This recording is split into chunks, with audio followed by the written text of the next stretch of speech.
예, 안녕하십니까. 삼정회계법인의 황정한 상무입니다. 예, 오늘은 지난 3월에 최종 확정됐던 유럽의 공급망 실사 지침 최종안과 시사점에 대해서 간략히 살펴보도록 하겠습니다. 우선 제 발표 순서는 첫 번째로 우선 최종안에 대한 주요 내용을 살펴보고 다음은 시사점에 대해서 간단히 말씀을 드리도록 하겠습니다. 우선 공급망 실사 지침 최종안에 대한 주요 내용입니다.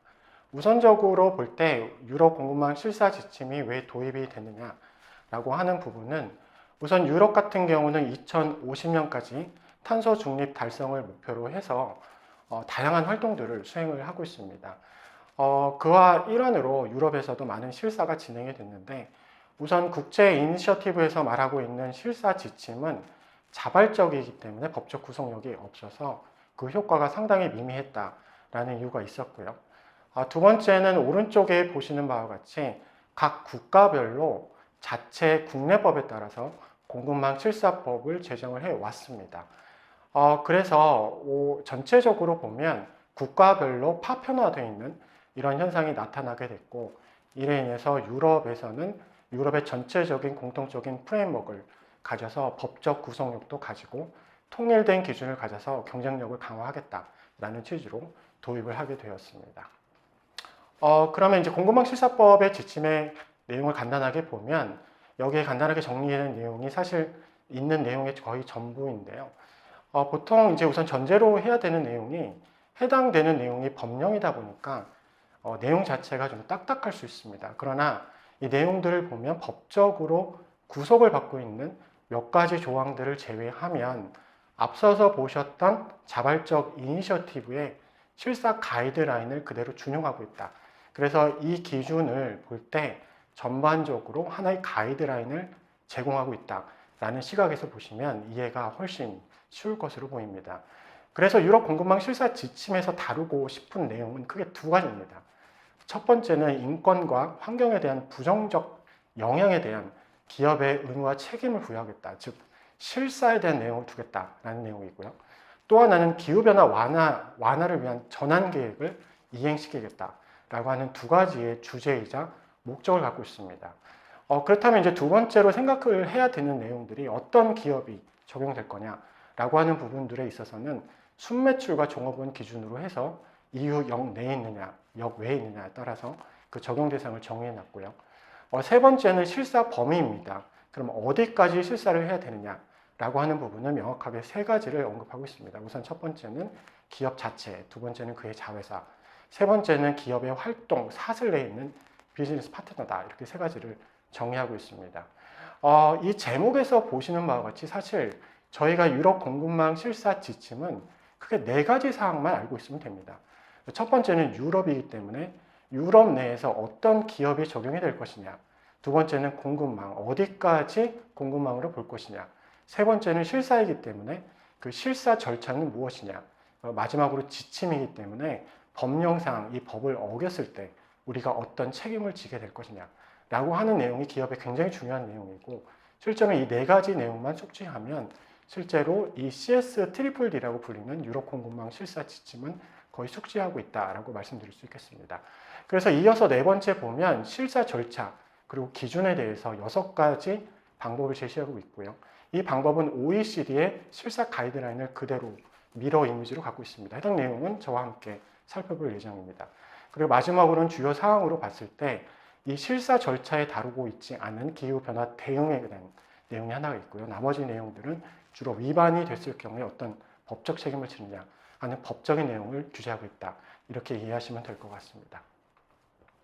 우선 실사 지침을 살펴보기 전에 실사에 대한 경험을 가지신 분들은 대부분 아시겠지만 실사를 시작할 때 먼저 당사자 간에 합의하는 가장 첫 번째 순서는 어떠한 기준에 따라서 할 것이냐라고 하는 기준을 먼저 합의를 해야 됩니다.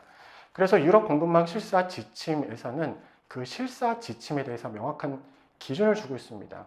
그리고 그 항목에 대해서는 두 가지를 주고 있는데요. 우선 인권에 대한 내용과 환경에 대한 내용, 그리고 인권과 환경이 어떠한 것에 대해서 위험하다고 보느냐라고 하는 부분은 부정적 영향이라고 정의를 하고 있습니다. 그래서 인권에 대한 내용들은 이 부침서에 보면 어떠한 것들이 인권이다라고 하는 부분을 열거하고 있고, 또 하나는 열거가 되어 있지 않지만 국제조약상으로 인권이다라고 생각하는 것들에 대해서 위반을 하게 되고, 그것이 국제조약에 위반가 됐을 때 인간에 대한 영향을 미친다라고 정의를 하고 있습니다. 물론 이제 위반이 됐다라고 하는 내용들은 저희가 직관적으로 보게 되면 남용을 하는 것이 될 것이고요. 두 번째는 재정적으로 손해를 보는 부분입니다. 예를 들면 과도한 노용을 주고 돈을 주지 않는다. 이런 부분들도 분명히 남용하고 손상을 주고 있는 내용입니다. 그리고 오른쪽에 보면 환경에 대한 내용들도 이 부속서에 보면 자세하게 열거하고 있는데, 좀 특이한 사항이 인권에 대한 18번, 19번 같은 경우가 환경에 대한 내용입니다. 그래서 부속서에서 환경에 대한 부정적 영향으로는 부속서 인권에 열거되어 있는 두 가지 항목과 그리고 파트 2에 열거되어 있는 항목에 대해서 금지를 하고 있고, 이것이 위배가 되고 또 심각한 영향을 미쳤을 때 환경에 영향을 미치고 있다. 이렇게 정의를 하고 그 기준에 따라 할 것을 요구하고 있습니다. 여기서 심각성이라고 하는 부분에 있어서는 세 가지 요소를 정의하고 있는데, 첫 번째는 규모, 두 번째는 범위, 세 번째는 회복 불가능한 특성, 이렇게 세 가지 갖고 있고, 해당되는 내용은 저와 함께 더 자세히 살펴볼 예정입니다. 그래서 이 부속서에 나와 있는 내용들은 파트 1, 파트 2에 각각에 대한 내용들이 자세하게 열거가 되어 있고요. 해당되는 내용은 실제 실사를 진행하시는 과정에서 확인해 보시면 될 것 같습니다. 다만 이 내용 자체가 국제 표준이다 보니까 어떤 선언적인 내용들이 대부분입니다. 그래서 기업의 실무적인 내용으로 봤을 때는 우선 실사를 진행하기 전에 이 실사 기준을 내부적으로 그리고 세부적으로 먼저 정의하고 가는 것들이 가장 중요한 선행 과제라고 말씀드릴 수 있겠습니다. 네, 다음은 본격적으로 우리 실사법에 대한 내용에 대해서 좀 말씀을 드리도록 하겠습니다. 유럽 공급망 실사 지침은 CS-DD라고 불리기도 하는데요. 해당되는 내용은 크게 세 가지 덩어리로 되어 있습니다. 우선 첫 번째는 전문으로 해서 본문에 있는 내용을 요약하고, 유럽 의회에서 왜 이 내용을 채택했느냐라고 하는 내용들을 설명을 하고 있고요. 두 번째는 본문에서는 그 내용들을 자세하게 기술하고 있습니다. 그리고 마지막으로는 부속서라고 해서 아까 방금 살펴보신 바와 같이 그 실사 기준에 대해서 명확한 기준을 주고 있다. 이렇게 구성이 되어 있습니다. 그래서 오늘 저희가 말씀드릴 내용은 이 본문에 관련되어 있는 내용인데, 이 본문은 크게 보면 약 30개 정도의 조항으로 되어 있습니다. 이 중간에 보시게 되면 아티클의 23, 24, 25가 되는 부분에 25와 26이 삭제가 되었습니다. 해당되는 내용은 다시 말씀을 드리겠지만 많은 논란이 있었던 이사에 대한 책임에 대한 부분입니다. 그 부분 삭제가 되어 있고요. 전체적으로 보게 되면 약 30개 정도의 조항을 갖고 있게 됩니다. 그런데 아까 말씀드린 바와 같이 해당되는 내용을 법령으로 이해하지 않고 우리가 실제 실사를 진행하게 될 때 어떠한 방법에 따라 진행할 것이냐라고 하는 가이드라인의 관점에서 보게 되면 크게 세 덩어리로 볼 수가 있습니다. 우선 첫 번째는 앞서서 보셨던 어떤 기업에 적용이 되고 그 실사 범위는 무엇이냐라는 부분이 있고요. 두 번째는 실사를 어떻게 해야 되느냐라는 실사 절차, 그리고 마지막으로는 기업이 위배가 됐을 때 어떠한 책임을 질 것이냐, 어떠한 페널티가 있을 것이냐라는 부분으로 세 가지 색상으로 표시해 두었습니다. 그 세 가지 내용에 대해서 살펴보도록 하겠습니다. 우선 첫 번째는 적용 기업 및 실사 범위입니다. 해당되는 내용에 대해서는 좀 많은 변화가 있었는데요. 우선 구분 자체는 그 기업 자체가 이후에 영내에 있느냐, 역외에 있느냐로 구분을 해서 그 적용 기준의 기준점은 두 가지로 두고 있습니다. 우선 첫 번째는 평균의 직원 수, 두 번째는 순 매출액을 두고 있습니다. 그래서 먼저 영내에 있는 경우에는 평균 직원 수가 1000명을 초과하거나 전 세계입니다. 이것은 영내가 아니라 전 세계의 순매출액이 한화로 약 6천억 정도 되는 경우에 적용이 되어 있고요. 역외에 있는 경우에는 종업원은 고려하고 있지 않습니다. 이 부분은 순매출액으로 되어 있고, 순매출액은 EU 영내에서 발생시킨 순매출액만 대상으로 하고 있습니다. 또 여기서 하나 주의하실 점은 그 개별 기업이 의무를 질 수도 있는데, 이와 같은 임계점들은 모회사 수준에서 봤을 때도 이 기준을 초과한다면 모회사가 해당되는 의무를 지게 된다라고 하는 점을 주의하면 될 것 같고요. 이 법안이 24년에 적용이 됐기 때문에 해당되는 부분은 3년 후부터 적용하도록 되어 있습니다. 그래서 27년부터 단계적으로 적용이 되는데 해당되는 기업을 보면 그 규모가 상당합니다. 그래서 대기업 기준으로 되어 있고 3년 후부터는 직원 수가 5천 그리고 순매출액이 1,500유로 초과하는 것부터 시작해서 점차적으로 줄여서 2029년까지 단계적 접근법을 갖고 있다라는 점이 중요합니다. 여기서 다시 한번 강조를 드릴 부분들은 EU 역내에 있는 기업들은 전 세계 순매출액이고 EU 역외에 있는 기업들은 EU 역내에서 발생시킨 순매출액만 해당되고 있다라는 점이 중요하고요. 이 순매출액을 계산함에 있어서는 과거 2개년도 연속 충족한 경우에 해당이 됩니다. 바꿔서 말씀드리면 어느 한 해에 충족하지 못하는 경우라면 해당되는 법령이 적용되지 않고 만일 이 적용되다가 해당되는 요건을 충족하지 못하게 될 경우에는 그 다음에 적용하는 것이 아니라 2년간의 그 순매출액과 이 평균 조검원 수를 보고 충족 여부를 고려하는 이 구조가 굉장히 중요하다 이렇게 말씀을 드릴 수가 있겠습니다. 그래서 밑에 보시면 좀 중요한 사항이 나옵니다. 하나의 예를 보면 EU 역내에 있고 또 하나는 스페인과 미국에 있다라고 하는 기업이 있다고 보면 스페인에 있는 기업이 4천만 순매출을 갖고 있다라고 하면 해당되는 요건을 갖고 있지 못합니다. 그래서 해당되는 부분은 실사 의무를 갖고 있지 않은데 이 모회사 관점에서 보면 전 세계에 미국에 있는 매출액까지 합산하게 될 경우에는 해당되는 요건에 충족이 됩니다. 이 경우에는 모회사가 책임을 지는 그런 실사 의무를 지게 되는데 이 밑에 4번에 제가 표시해 둔 부분들이 이 최종안에서 굉장히 특징적인 내용이 있습니다. 어떠한 경우에 따라서는 자회사가 역량이 되지 않는 경우들이 있을 수가 있습니다. 예를 들면 자원이 부족하거나 사람이 부족하거나 이런 경우에 실시하지 못하는 경우가 있을 경우에는 모회사가 지원을 하기 위해서 대신 실사를 수행할 수 있는 법이 이번에 새롭게 제정이 되어 있고요. 또 하나 주의하실 점은 모회사가 단순히 지분만 투족하고 경영에 활동을 하지 않는다면 모회사를 대신해서 자회사가 실사 의무를 수행을 해야 됩니다. 다음에 봐야 될 부분이 굉장히 중요한 내용입니다. 이 실사의 범위를 결정하는데 실사의 범위를 결정한다는 것은 공급망의 범위를 결정한다는 것입니다. 근데 앞서서 말씀드린 바와 같이 이 부분은 세 가지의 덩어리로 되어 있습니다. 우선 기업, 자회사, 비즈니스 파트너 이 세 가지가 공급망의 범위가 됩니다. 근데 이번 최종안에서 좀 주의 깊게 봐야 되는 내용들이 용어의 정의에 비즈니스 파트너 그리고 비즈니스 관계, 활동 사슬입니다. 해당되는 내용은 공급망의 범위를 정하는 데 굉장히 중요한 것이고 만일 이와 같은 정의를 잘못 적용해서 공급망의 일부가 빠지고 그게 고위험군이라고 한다면 기업에서는 굉장히 엄청난 법적 책임을 질 수도 있다라는 점을 좀 주의를 하셔야 됩니다. 우선 첫 번째 봐야 되는 내용이 비즈니스 파트너에 대한 정의인데 해당되는 내용은 법인만 의미합니다. 그래서 비즈니스 파트너는 그게 직접 비즈니스 파트너와 간접 비즈니스 파트너 두 가지로 나눠져 있는데요. 직접 비즈니스 파트너라고 하면 일단 직접적인 계약 관계를 가지고 있는 그런 공급망을 말합니다. 보통 원티어라고 부르는 파트너고요. 두 번째는 간접 비즈니스 파트너라고 해서 직접 비즈니스 파트너와 계약 관계를 갖고 있지는 않지만 어떤 활동망 안에 들어있는 그런 기업을 의미하고 있습니다.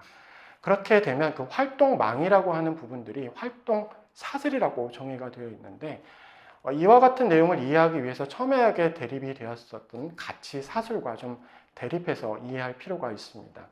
가치 사슬 같은 경우는 오른쪽에서 보시는 바와 같이 업스트림, 다운스트림, 그리고 기업 이런 구조가 있는데 이런 구조를 보시면 직관적으로 온실가스 스콥 3의 범위와 좀 비슷하다 이렇게 이제 볼 수가 있겠습니다. 근데 가치 사슬의 개념에서는 이런 업스트림과 다운스트림에서 기업의 비즈니스와 관련되어 있는 활동들을 포함할 수 있다라고 해서 굉장히 방대한 내용들이 포함이 됩니다. 그런데 활동 사슬이라고 얘기하게 되면 여기서 열거되어 있는 활동만 사슬로 보고 있기 때문에 가치 사슬보다는 범위가 좀 좁고 그 적용도 명확하다 이렇게 말씀을 드릴 수가 있겠습니다.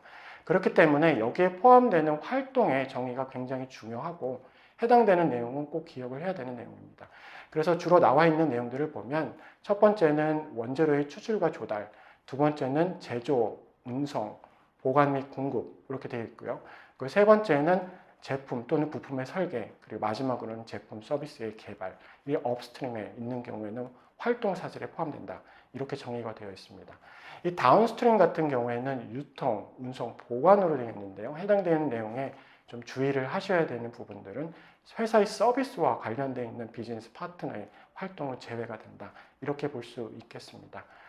다만 이번에도 주의하게 보셔야 되는 내용들이 범위에 포함되지 않는 부분에 몇 가지를 열고 해놨는데 대표적인 부분이 제품의 폐기와 관련되어 있는 부분이고 이 금융 부분이 포함되냐 마냐에 대해서 많은 논의가 있었는데 금융 부분도 포함이 되고 다만 이 다운스트림의 비즈니스는 제외한다. 이런 부분이 중요한 사항이 되겠습니다.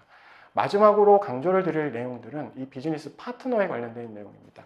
이 비즈니스 파트너가 이 최종안에서 그 정의가 굉장히 축소가 되었는데요. 그 전에는 확립된 비즈니스 관계라고 불렀습니다.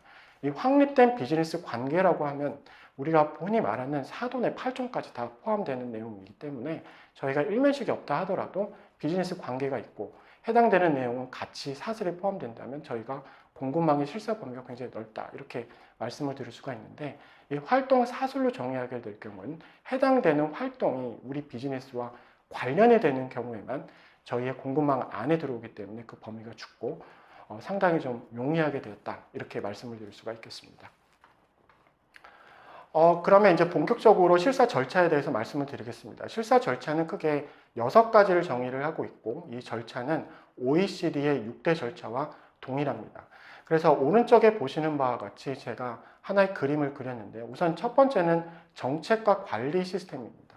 정책과 관리는 실사를 모든 정책에 그리고 위험관리 시스템에 통합하라는 의미인데 굉장히 중요한 내용입니다. 근데 이러한 내용들을 볼 때 거버넌스 차원에서 이루어져야 되는 내용입니다. 이 내용 중에 대표적인 것들이 행동 강령이라든지 위험 관리라든지 이런 내용들이 포함되기 때문에 이 내용들은 단순히 이 문구로 볼 게 아니라 기업의 거버넌스 차원에서 수립이 되어야 되는 굉장히 중요한 내용이다. 말씀을 드릴 수가 있겠고요. 두 번째는 위험 평가 그리고 위험 평가에 따른 조치, 고충 처리 이 3가지의 내용은 기업이 실제로 운영을 해야 되는 운영 프로그램입니다. 그래서 오른쪽에 보시는 바와 같이 왼쪽에 기존에 있던 관리 시스템에서 위험을 식별하고 식별된 위험에 대해서 평가 후에 만일 어떠한 잠재적 영향이나 실제 영향이 있었다면 예방이나 해소하는 활동이 필요하다라는 것이고 다만 여기에 좀 추가적으로 나와 있는 내용들은 기업이 자체적으로 위험을 식별한 것 이외에 고충 처리 절차를 운영해서 해당되는 내용이 있는 경우에는 해당 운영 프로그램에 포함이 돼야 된다라는 내용이 있겠습니다. 그리고 마지막에 모니터링과 커뮤니케이션 같은 경우는 통제와 관련되어 있는 내용입니다.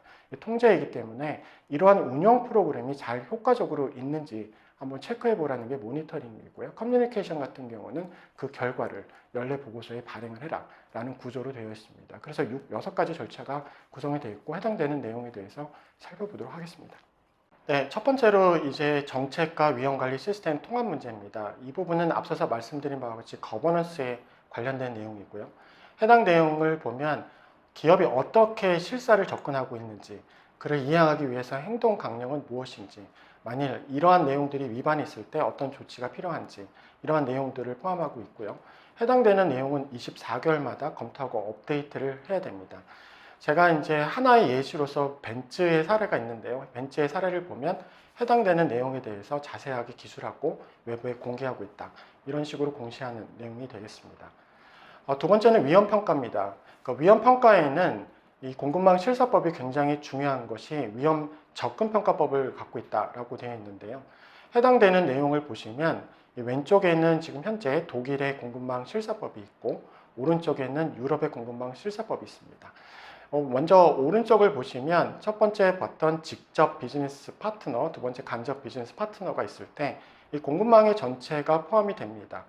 이 중에서 앞서서 말씀을 드렸던 가치 사슬보다 적기 때문에 활동 사슬을 먼저 구분을 하고 이 활동 사슬 내에서 심각한 부정 위험이 있다라고 생각하는 이 경우에만 심층적 분석을 하고 그 위험이 완화된다. 이렇게 보는 반면에 독일 같은 경우에는 공급자 중심으로 되어 있다라고 해서 우선 직접 비즈니스 파트너는 다 포함하고 간접 비즈니스 파트너는 포함하고 있지 않습니다. 다만 기업들이 실질적으로 알고 있는 경우에만 포함되어 있기 때문에 실제 그 범위에 있어서는 유럽의 공급망 실사법이 훨씬 넓지만 앞서서 말씀드렸던 활동 사슬에 의한 부분, 두 번째는 심각한 부정 위험이 있는 경우에만 포함되기 때문에 공급자의 수를 좀 줄일 수 있는 그런 방법을 채택하는 위험 접근법을 갖고 있습니다. 그래서 전체적으로 평가하는 과정을 보면 우선적으로는 앞서서 정의했던 이 공급망에 대해서 활동 사슬의 매핑이 필요합니다.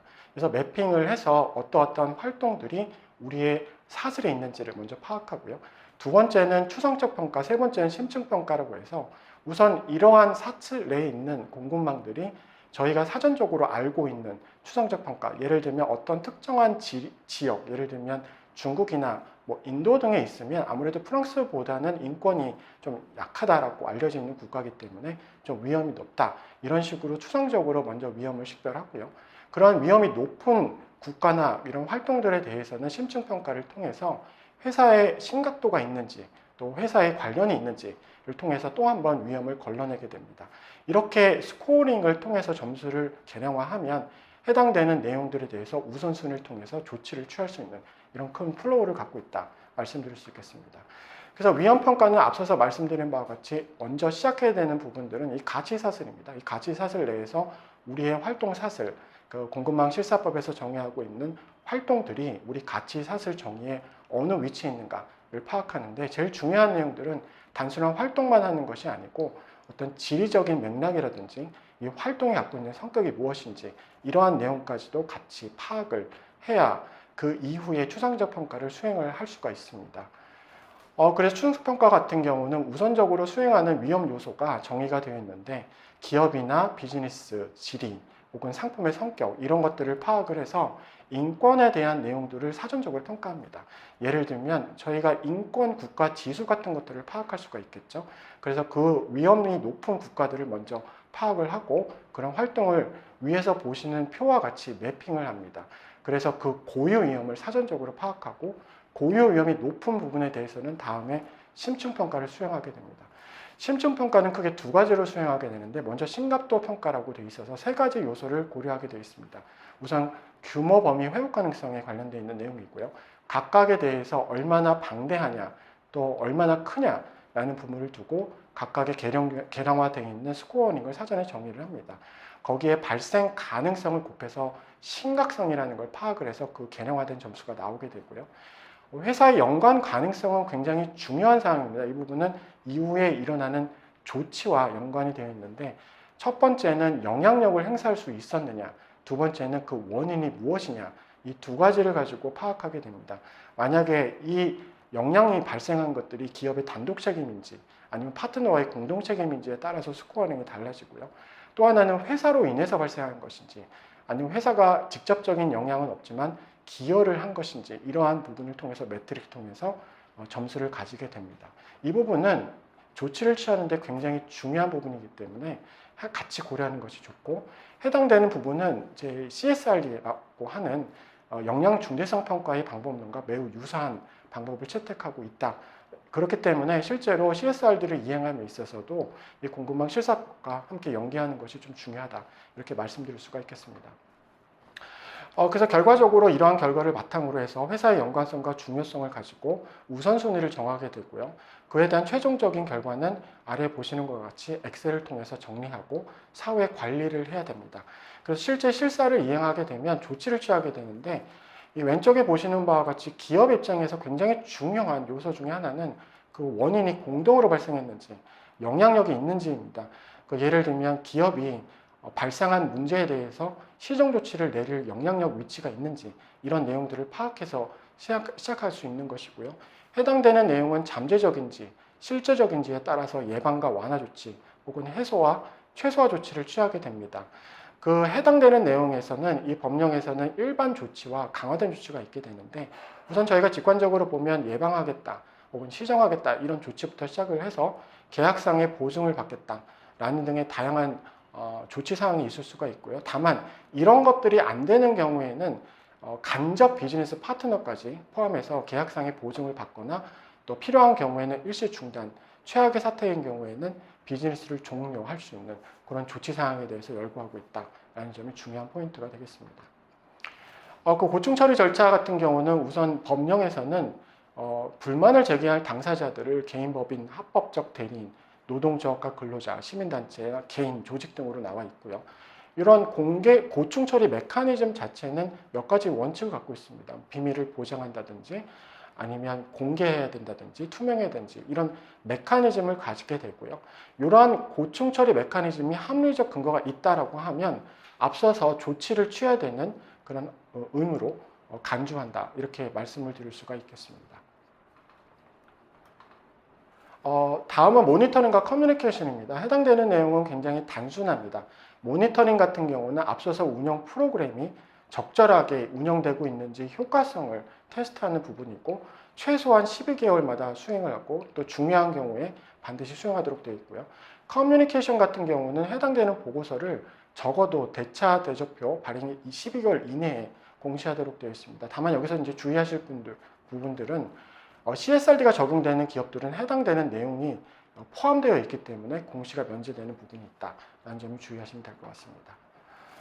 여섯 번째는 이번에 신설된 내용인데 몇 가지 항목에 대해서 이해관계자 참여를 요구를 하고 있습니다. 우선 첫 번째는 위험을 식별하는 평가 과정에 정보를 수집할 때 이해관계자에게 물어보는 그런 정보 수집이 있고요. 두 번째는 발견되어 있는 내용에 대해서 시정 조치를 하기 위한 그 개발을 하는 과정에서 지표 등에 대해서도 커뮤니케이션을 할 수 있도록 되어 있고 다음으로는 이제 모니터링을 하기 위한 어떤 지표를 개발할 때 그리고 마지막으로는 이해관계자들에게 보고를 할 때 그러한 내용들의 이해관계자 참여를 요구하고 있는 것이 최종안의 신설이다 이렇게 말씀드릴 수 있겠습니다. 그리고 일곱 번째로 말씀드릴 내용들은 이제 크게 어렵지는 않습니다. 해당되는 실사 이후에 기후변화에 대한 대응 문제고요. 여기에는 전환계획 수립한 부분에 이행 의무를 지고 있습니다. 이 부분은 1.5도씨를 제한하는 파리협정을 지키고 있다라고 하는 이 과학적 기반에 근거해서 온실가스 배출량의 스코프 1, 2, 3에 대한 감축 목표를 포함하는 전환계획을 공시하고 이행할 수 있도록 되어 있고요. 다만 이 부분도 마찬가지로 CSRD 보고기업에 이 전환계획이 포함되어 있기 때문에 해당된 내용도 공시가 의무 면제되어 있다.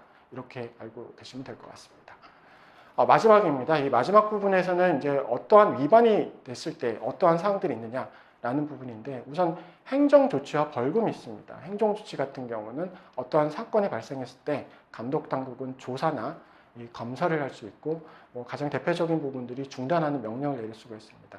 또 하나는 이제 금전적인 벌금을 부과하는 부분인데요. 이러한 부분들에 있어서는 우선 전 세계 순매출액의 5% 이상을 하도록 되어 있는 부분이 좀 주의하실 부분이고요.